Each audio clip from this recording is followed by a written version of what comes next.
शायान साहब, आप खैरियत से आए? नहीं, खैरियत नहीं, बम लगाने आए हूं। बताओ किधर लगाना है? यकीनन आप मजाक कर रहे हैं। नहीं, मजाक तो आप लोग कर रहे हैं ना। मैं अपने बाप के ऑफिस आया हूं और आप मुझसे पूछ रहे हैं कि मैं यहाँ क्या करने आया। मुझे समझ नहीं आती कि तुम लोग इतना फालतू क्यों बोलते हो। और ये कौन है? ये क्या अजीब घर का माहौल बनाया हुआ है? किस तरह के कपड़े पहन के लोग ऑफिस आ जाते हैं? कौन है ये? लगता है आपने पहचाना नहीं, ये एमडी साहिबा हैं।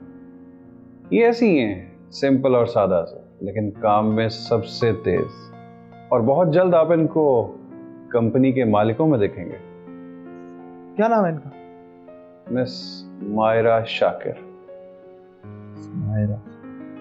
आप बुखारी साहब से नहीं मिलेंगे? नहीं।